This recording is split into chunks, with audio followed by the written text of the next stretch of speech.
two backsiders out there, Ross, in that very first matchup. Over at Winky, a different setup completely, but a pretty even playing field considering both surfers were throwing those turns up on the backhand. Yeah, I've always gotten really excited when we move the contest over to Winky because the wave, it goes from the bowl, which is a lot of trickery, it's hard to read the wave, it has deep spots, to just a complete speed track, you know, and it puts the surfing back on display.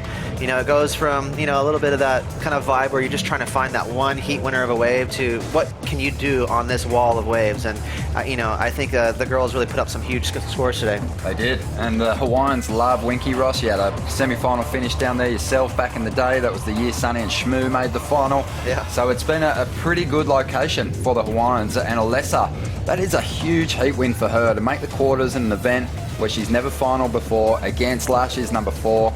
Is going to do a lot for her confidence. It really is. And, you know, that was a fun heat to call with you, Ronnie. We were talking about how they surf so different. Strider, you know, Bianca has got that syrupy rhythm where you know she's going to throw a lot of water around, but Alessa, the speed, you know, got her through that heat. Yeah, definitely. At the end of that heat, there was a little wonder whether there was going to be an interference or not, but, you know, it all washed out in the end. And Alessa, I think the difference was she had a little more flair. She had a little more, you know, drama in her surfing where you weren't sure if she was going to stick everything, and I think the judges like that. Like I mentioned, very close these first 3 heats of round 4 and less than a point separating these competitors. It does feel like Alessa is surfing with a little bit more fire. I think inspired by what Kaio is doing on the men's side. So great to see her moving through to the quarters. She's definitely got her work cut out for her now, taking on Sally Fitzgibbons. Now this heat went right down to the wire. Malia Manuel, we know she's in, I think, title contention form, and she really showed it on her first wave. Yeah, she did. Right there, that snap was next level. I mean, there's a good case to say that that's the maneuver of the event so far from Leah. You know, I was very honest calling that heat. I thought that she was going to get a bigger score in that, but she didn't. But wasn't to take anything away from Steph. She just does what she does. Strider, she has that great read on a point break. It seems that she puts the perfect move on every section. Yeah, you know, I think, you know, the way that heat got started, I think Malia did that one turn, and she really, you know, had you guys going, really. I mean, you guys were talking about it, and then Steph just kind of patiently waited, and she found the wave she needed. I think in the end, Steph definitely got the nod. I mean, she surfed really well on the waves that she got, and, you know, she's just classic form for Steph. She's got to change something, in my opinion. She's got to get away from those late starts in heats. Yeah. Granted, she got the job done in the final stages there, but there was always a chance that the ocean would go flat on her. She let a couple of waves go with priority, and Malia almost made her pay for it. Yeah, her coach, or you know, in their camp, Mikey, she was like, I saw her after, and she just said that she was sick to her stomach. She said, I get them the best house, I get everything they need, and then she does that to me in the heat, and it just freaked her out. She felt like she was in the heat, and she has ulcers. Heat 3 of round 4, for me, was always going to be a close one. Tyler Wright, even though she's on top of the leaderboard, Nikki Van Dyke is trying to break out of the quarters and get herself into some semi-finals. Nikki Van Dyke surfing at home, inspired in front of this home crowd, and has had a lot of experience surfing both Bells and Winky. Yeah, you know, what I like about watching the heats today is what we had on display is what you were buying in terms of, like, you know, if you're selling a product out there, Tyler's product's going to be, we know that she's spunky, you know, she draws different lines on a wave, but arguably she has the most grunt in her turns, and I think that really sold this heat for her. She needed a solid score right before the horn blew, and I think because of that, you know, that extra grunt in her turns, it got her there. I think it's like maybe Ross, a bakery analogy would work here. Nikki Van Dyke, she's selling nice little pastry treats, and Tyler's out there serving up meat pies. Big, powerful turns, a lot of meat in there, Strider. What about some, is there an avocado on toast analogy here you could work in? You know what, honestly, I like the heat. I like the way that Tyler was getting out and you know, throwing down the meat pies, as you would have it. I really liked Nikki's approach, and it was kind of a draw to me, that heat, and it was really hard. You wouldn't want to be a judge in that one.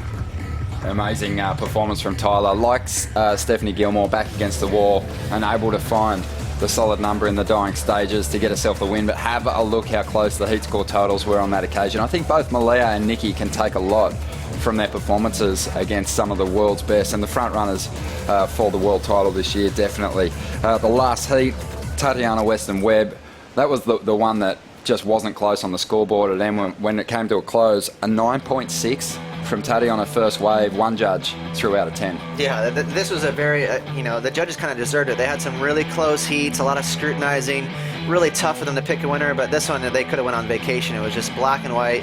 The cool thing, Strider, that was so impressive about this wave for me is that wave peeled at her for it seemed like a minute before she stood up. So you know how you get nervous when you see a good wave coming?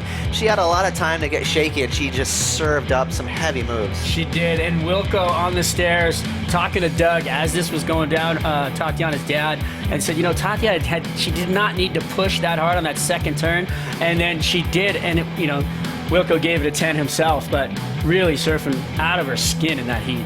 Bronzy McCauley, she'll leave this contest with another pretty decent result here, Ross. This is an injury replacement. She's actually getting through a heat more than some of the full-time CT campaigners, so she's getting the job done in some ways. She's got herself at the top end of the ratings. Kind of lacking that bit of flair, though, that she needs. She needs a little bit more push, a little umph in the end there, some board control in the lip maybe, and we'll see her, keep progressing.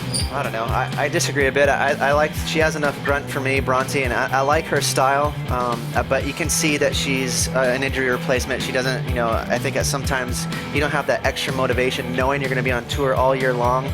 That's a story that she's trying to tell, but I think she's got enough of what it takes to make the top 10.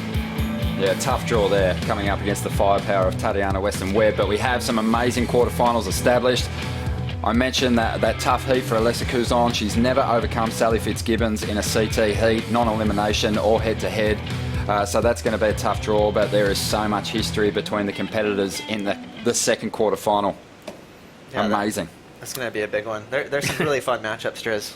Yeah, well, really, that's basically a final coming at you right there in the quarterfinals with Carissa and Steph. It's going to be one of those things where you're just going to be like grinned, just ready for the heat the whole time you want. It's the popcorn. So 17 heats previously for those two competitors, and Carissa, she has the fact that she has beaten Steph the last 4 times they've met, including the final down here at Bells Beach. So that's going to be great. We'll be back behind us here at the bowl. It's going to be Carissa land.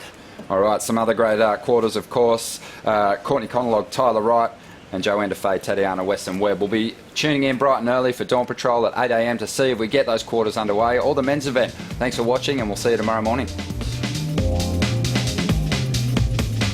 This copyrighted event broadcast is produced by the World Surf League for broadcast around the world and may not be retransmitted, reproduced, rebroadcast, or otherwise distributed or used in any form without the written consent of the World Surf League.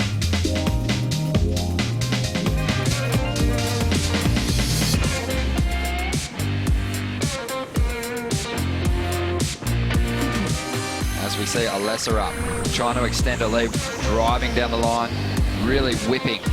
Oh, a great exchange unfolding here as Bianca takes off on the wave behind. I think that big major turn was missing.